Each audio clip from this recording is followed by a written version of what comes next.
thank you for the introduction. I have to say I'm quite excited. The first OC3 talk I gave 4 years ago was in COVID confinement in front of my webcam, and it's quite nice to see the way we came since then. Yeah, I have 50 minutes today to give you an introduction and hopefully get you excited about confidential containers.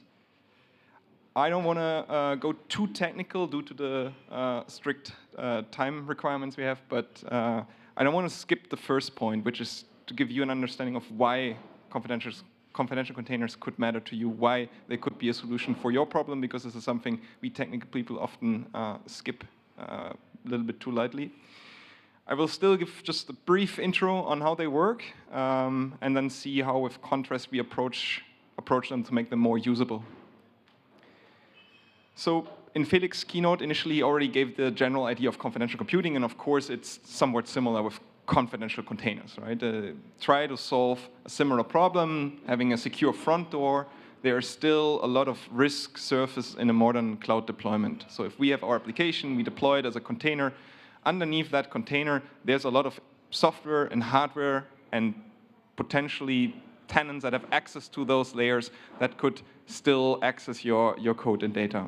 And that can be Kubernetes. I mean, this could be your own administrators, but with the recent announcement from Wiz, we've seen that even Kubernetes could be a potential risk itself and could be an entry to get hold of your application. The same goes on, right? We can go to the hypervisor layer, the cloud infrastructure layer, right? The software that just runs the hardware underneath, and then the hardware itself, the physical access to the data center. And the idea with confidential containers that we cut off at the container level, as the name suggests. So we package your application container in a confidential computing environment to isolate it against that infrastructure. That's the goal, right? To protect us against all of the threats that lure beyond that Kubernetes layer. And I see 3 main pillars to use cases where this can be a useful solution. One is what Felix mentioned, is right, protecting against the infrastructure, protecting against the cloud service provider, either through regulation forcing you to do so, or intrinsically to just mitigate against the risks that I've just shown. Another use case we commonly see is some form of multi-tenant isolation. So you have one common platform, but you run multiple instances or compartments for different users or different customers, and you want some form of physical isolation without physically replicating the same system over and over again, right? And confidential containers can do so if, with physical isolation, we mean confidential computing isolation.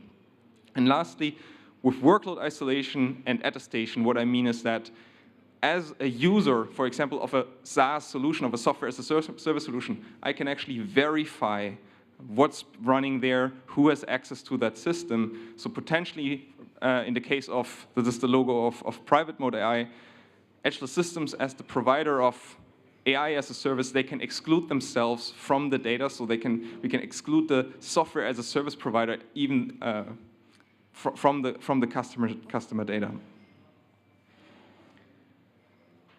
Well, now understanding roughly the solution space or where it applies, how does it work? Fundamentally, what I understand under confidential containers is applying VM-based confidential computing isolation to individual containers. How you do that, there could be different paths. The most prominent example, or what most people think about when we say confidential containers, is the Confidential Containers project, which grew out of the Kata project, right? And Kata is one solution of applying VM isolation to individual containers, and now we plug in confidential computing and we isolate those containers in confidential VMs. Don't worry about the details, right? As I said, I'm not going to go too deep in here, but that's the fundamental idea. VM-based isolation for containers, and we apply that with confidential VMs. So what's the problem, right? Why are we not seeing mass adoption of confidential containers? The one or the main problem is the people that need to deal with that are the people that are dealing with the application containers. And depending on your DevOps practices, that usually involves the application folks, right, that build the application, that involves the platform or the operational team that operates your Kubernetes environment and essentially runs the software. So they need to deal with that, and now they need to deal with a new form of runtime, right? This confidential kata runtime.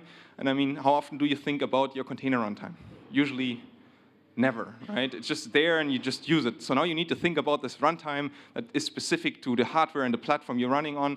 So now you need to think of maintaining and deploying and using that new form of runtime. And you need to think about attestation, right? Something that is a new concept, something you probably haven't heard about or thought about.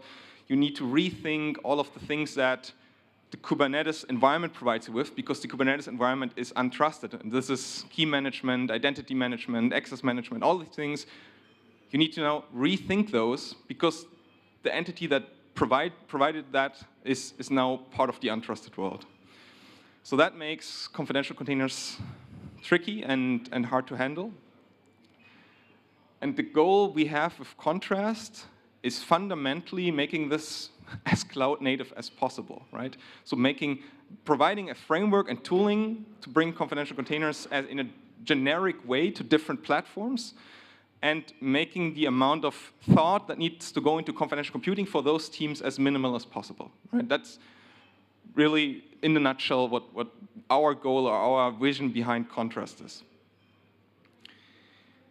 And that's what it currently boils down to, right? If you have an existing, if you have an existing application, you have a Kubernetes environment that's ready to run confidential containers, right? So it has the right hardware underneath and so forth.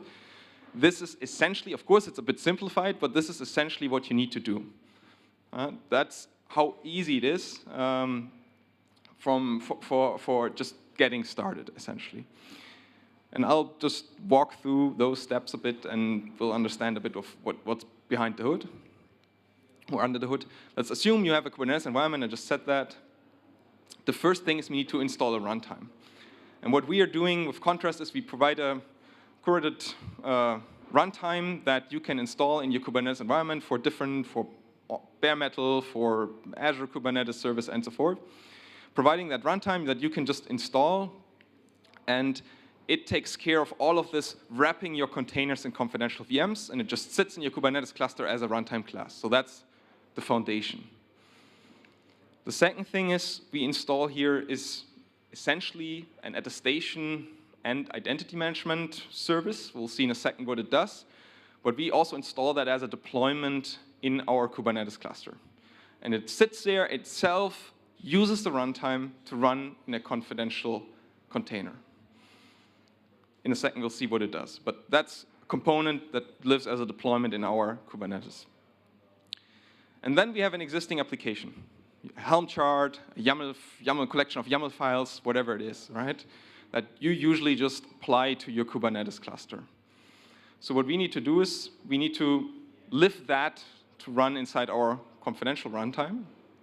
And we need to derive some form of attestation evidence, so we can later verify that what we've deployed inside the cluster is exactly what has been defined in our YAML files. We need to derive a policy, essentially. And therefore, we provide a CLI tooling, it is at the moment, so a CLI tool that you install and that you run against your deployment files, your Helm charts, your YAML files. And what it does, it will, first of all, generate this policy, this attestation evidence.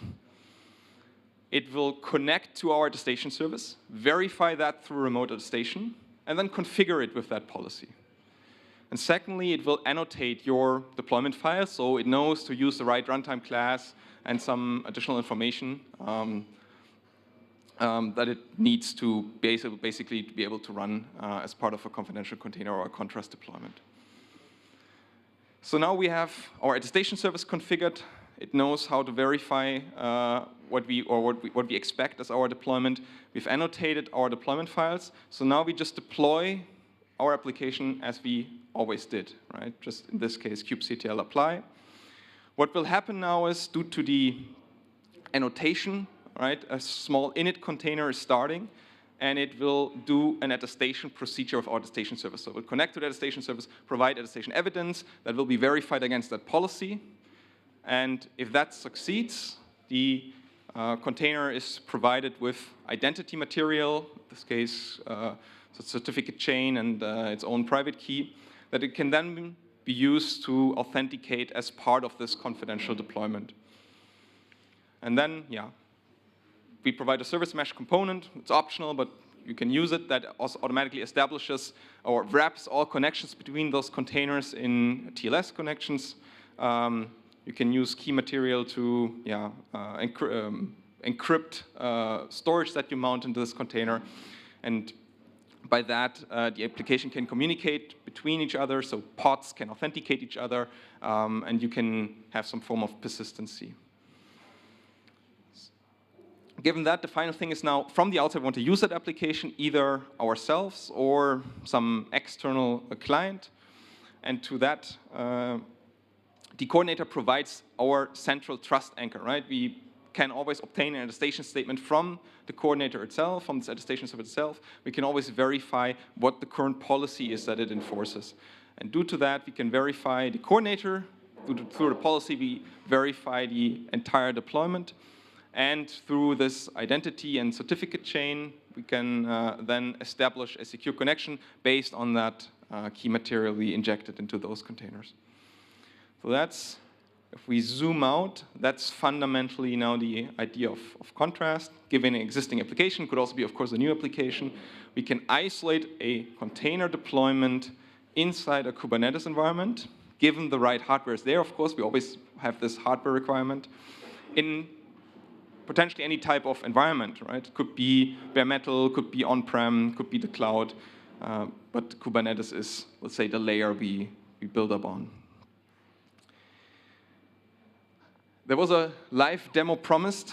Due to the time constraints, didn't fit that into here, but I want to give some pointers on some real-world use cases that will be presented today. Felix already mentioned that into the introduction, but one is from the folks from Airbus, who protect workloads in the battlefield, in mobile data centers, using confidential containers. The neat thing is, if you have a Kubernetes environment, then they can just plug that into that and don't have any additional things they need to take care of.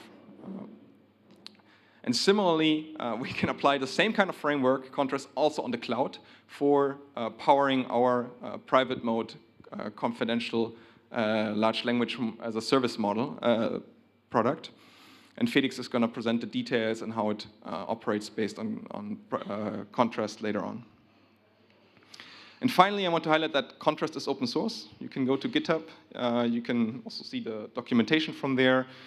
We have a getting started guide that you can try to set up a contrast deployment on Azure Kubernetes Service or on bare metal, depending on what you have available. And yeah, you should be able to get started in like 10, 15 minutes, depending on your existing infrastructure, of course. Okay, that's it from me. Thank you very much. And if you have any questions, you'll reach me.